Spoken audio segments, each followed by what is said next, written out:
Morning legends! Welcome to Scolls Stories 99. Only one more episode. Next time that we publish a vlog, not this one, but the next one will be Scolls Stories 100 episodes. Thanks to you guys for all your support. I'll go into that a bit more tomorrow, but just been up, had a busy morning of meetings, had a phone meeting at 6 AM with Andrew Walton, business mentor and someone who's going to get involved with cricket mentoring on a more official capacity, in a more official capacity very soon. I had a meeting with Will Prowse, the founder of TechShot, a great training tool that we're going to be promoting and showing you guys more of in the future. Something I'm going to be working with my athletes over the winter, grooving their technique and their shape. Then had a long chat with Keno about our strategy and plans here at Cricket Mentoring, what we're doing. Just about to head out and have another meeting with some guys who are interested in building a cricket facility here in Perth. So really looking forward to seeing what they have to say. And then got Will coming over and we're doing an interview with Hilton Cartwright today, Australian and Western Australian cricketer. Great bloke, one of the best blokes going around Hilts, so really looking forward to having a chat with him and hearing his story and how he got to where he is now. So look forward to sharing that with you guys soon. G'day guys, welcome to the Process of Success podcast. This is episode 6. I'm here with Australian and Western Australian cricketer Hilton Cartwright. Hilts, thanks for joining me. Thanks mate, thanks for having me. Now for those of you who might not know Hilton, some of you international listeners or viewers, Hilton's played 2 tests and 2 one-day internationals for Australia. 33 first-class games with an average of nearly 34 list day matches and 27 T20 matches. So he's a very experienced cricketer and one who no doubt will play a lot more for Australia in the future. Hilts, to start, I like to take our guests back to their childhood. You've got quite a unique story being born and spending your first part of your life in Zimbabwe. What was that like? What was that like and what's your earliest memory of playing cricket? So my number on the back of my shirt is my earliest memory of cricket, and it sort of goes with my playing style in a sense that that's the first innings that I hit a 6 in, and that's the first innings I remember just because I hit a 6 and I got out next ball trying to do the same thing. So I made 35 and I was on 29, hit a 6 because you get retired at 30, and then I tried to do it again to get into 40s because it was like the elusive 40 club. And I got out next ball, so that's my earliest memory. Was that in Zimbabwe or in Australia? Yeah, that was in Zimbabwe. That was the first time I can ever remember playing cricket. And for me, I remember when we grew up, it was a little bit different over there. You grew up playing on turf pitches from the get-go, whereas over here you play a lot on AstroTurf and then you go through districts and start playing on turf wickets. But it was literally my whole class, all the guys in the class would play cricket in the summer, and then in the winter time we'd all play rugby together. So I was always playing with my friends and that didn't really change over the course of my career really. A vlog podcast with Hilt's done. Really great chat, really great story, insight into his life. We had a little chat off camera at the end about how he's never really thought about how different everybody's story is.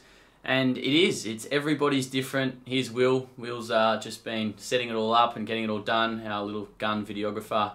Anyone in Perth wants some videos, Metro Media is your team, your person. But back to Hilts in the chat, we said like how every single person has their own story and is unique. Whether you sort of play professionally or not, and the guys that do play professionally, they might have similar backgrounds, but everyone's different.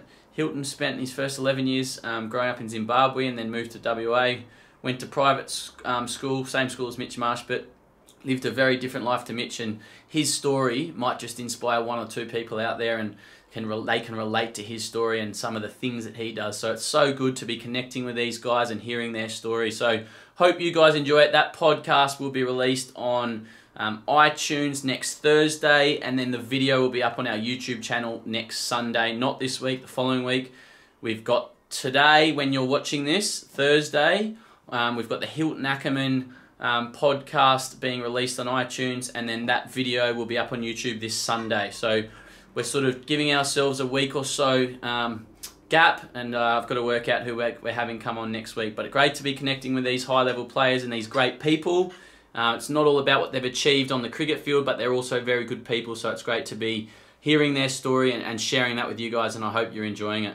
What's happening, legends? I am just sending out some of our stickers we've got some orders coming through, so I'm just writing out people's names, addresses, and also little notes for them, just to try and personalize it, just to give it a little bit more value, and show people that it's me. I'm grinding, I'm the one doing the work, I'm the one that's taking the time to send them a sticker.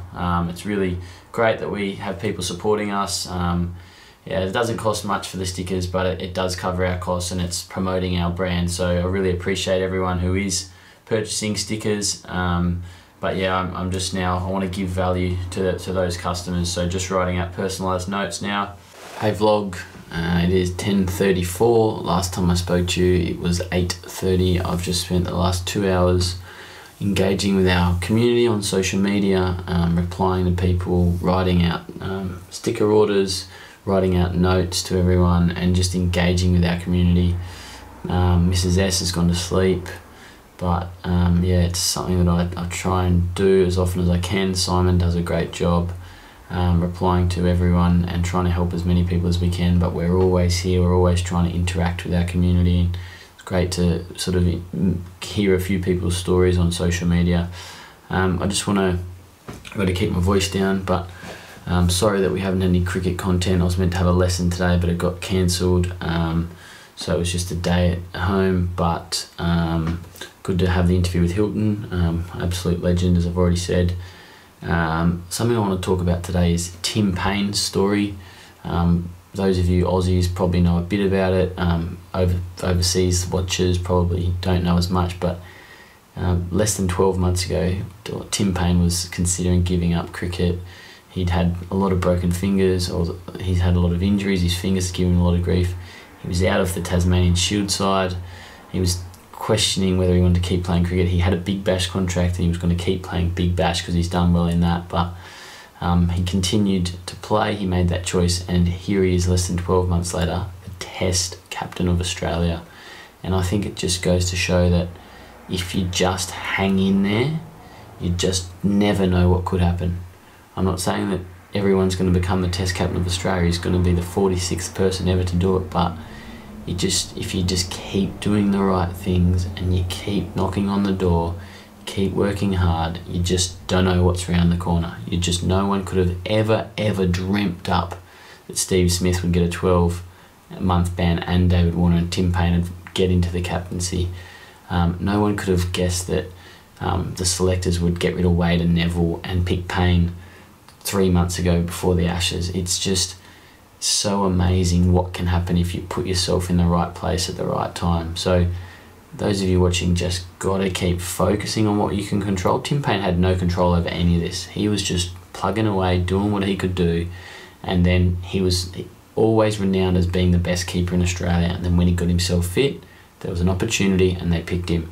And so all you can do is continue to work hard at yourself and control what you can control. You can't control selection, you can't control injuries, you can't control whatever. Just control what you can control, but keep working your ass off, and you never know what could happen. You might be in 3rd grade and thinking you want to play 1st grade, and all of a sudden something goes your way and you're there. Or you might be sort of playing 1st grade and slugging away, and then all of a sudden you've got a second 11 game on a flat wicket, you score 100 and you're playing 1st class cricket. You just never know what's happening. So on that note, I'm going to go to bed, and got to get up early tomorrow, got lots happening. As I said, quiet time for the cricket at the moment. Everyone's having a break, so less cricket content. I'm going to continue to try and share some cricket content with you guys, but going to be more of this talking and seeing what else is going on in my life. But leave a comment below if you enjoyed it. Let me know what you want to see. I'm going to start doing some video reviews in these vlogs. It's a service we offer where we review people's footage and we send it back to them with our tips and ideas of how they can improve. But I'm going to start to keep the vlog interesting, keep entertaining you guys. I'm going to start getting people to send footage in. I'll review it on the vlog. So that's something that will happen very soon, not just yet, but very soon. But this is our 99th episode, 100th next episode. Love you guys. Thanks for being here. I want Cricket Mentoring to grow into millions of followers and subscribers all around the world, and I'll always be thankful to the first few thousand people that were part of our community, and that's you guys. And so thank you all. You're all legends, and I love you all, and I will speak to you all soon.